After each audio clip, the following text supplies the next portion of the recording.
Bayangkan kalian mendarat di Jakarta, atau bahkan di belahan dunia lain seperti Jerman atau Amerika, sendirian, tanpa koneksi, tanpa teman.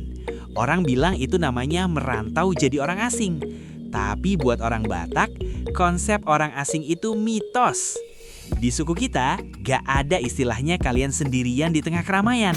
Begitu kalian sebutkan marga, kalian baru saja mengaktifkan GPS persaudaraan paling canggih di dunia. Mau tahu kenapa orang Batak gak pernah merasa jadi orang asing meski di ujung dunia sekalipun?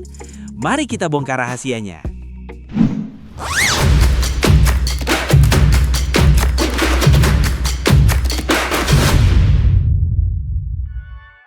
Kenapa kita mulai dari nama? Karena di suku Batak, marga itu bukan cuma hiasan di KTP. Itu adalah IP address sosial kalian. Kalian mungkin pernah lihat dua orang Batak yang baru pertama kali ketemu di warung kopi atau di halte bus. Awalnya cuma tanya, marga apa Amang? Atau marga apa Lai? Tapi 5 menit kemudian mereka sudah tertawa terpingkal-pingkal seperti sahabat lama yang terpisah puluhan tahun. Kok bisa? Karena di saat itu mereka sedang melakukan sinkronisasi data. Mereka mencari titik temu di pohon silsilah yang besar. Begitu ketemu bahwa nenek si A adalah adik dari kakek si B, maka detik itu juga label orang asing hangus terbakar, berganti jadi abang, adik, atau paman. Ini adalah mekanisme pertahanan sosial yang bikin mental perantau Batak itu baja. Kita gak pernah merasa sendirian. Dan dari proses sederhana itulah biasanya percakapan berkembang ke tahap berikutnya. Oh, kalau begitu kita dongan tubuh. Atau, wah, berarti aku tulangmu. Seketika hubungan sosial langsung punya aturan, punya rasa hormat, bahkan punya kewajiban. Makanya, bagi orang Batak, menyebut marga itu seperti membuka pintu ke sebuah jaringan raksasa. Jaringan keluarga yang tersebar dari kampung kecil di Tapanuli sampai ke kota-kota besar di seluruh dunia. Selama masih ada satu marga yang sama, selalu ada kemungkinan kita sebenarnya bukan orang asing, tapi keluarga yang belum sempat saling kenal. Partu Toron, lebih akurat dari LinkedIn. Kalau orang modern pakai LinkedIn buat cari koneksi profesional, orang Batak punya Partu Toron. Ini adalah sistem navigasi etika yang luar biasa. Di sini, kita diajarkan kalau bertemu orang baru, hal pertama yang dicari bukan kekayaannya atau jabatannya, tapi posisinya dalam silsilah. Begitu tutur atau panggilannya sudah ditentukan, protokol perilakunya pun otomatis aktif. Kalian ketemu tulang di perantauan, maka kalian punya sandaran. Kalian ketemu dongan tubuh, saudara semarga, maka kalian punya teman seperjuangan. Sistem ini menghilangkan rasa cemas saat masuk ke lingkungan baru. Kita gak perlu jaga image berlebihan karena kita tahu posisi kita di mana. Partu Toron adalah bahasa universal yang bikin kita merasa di rumah meski sedang berada di tanah orang.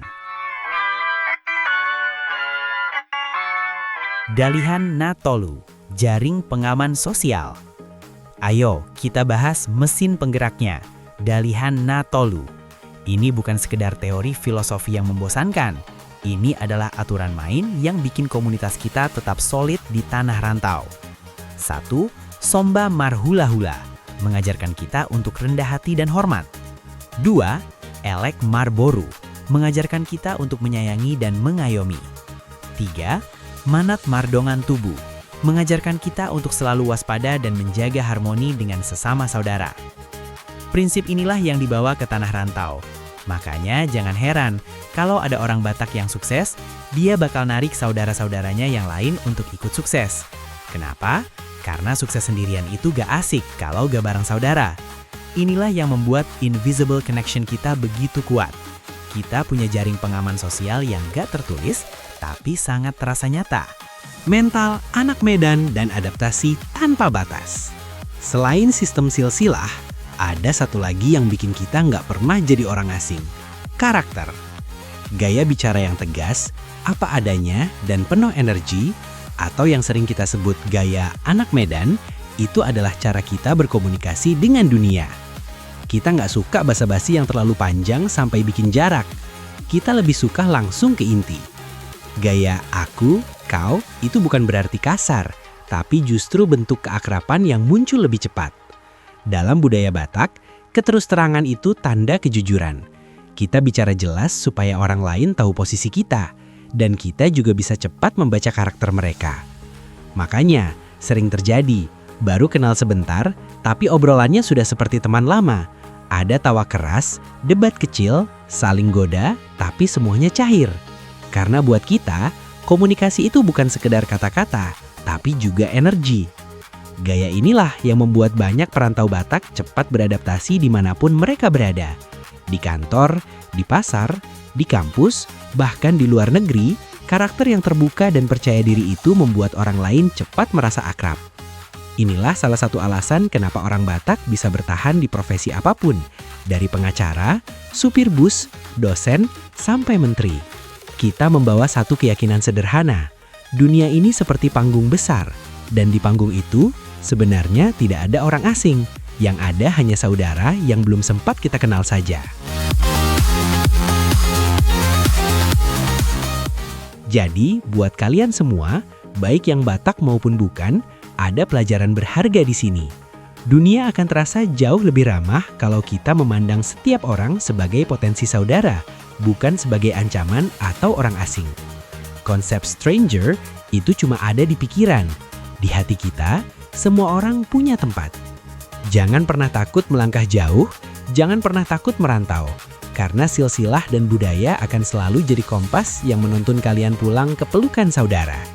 Aku mau denger dong, siapa di sini yang pernah ditolong sama saudara marga, padahal belum pernah ketemu sebelumnya? Ceritain di kolom komentar ya. Horas!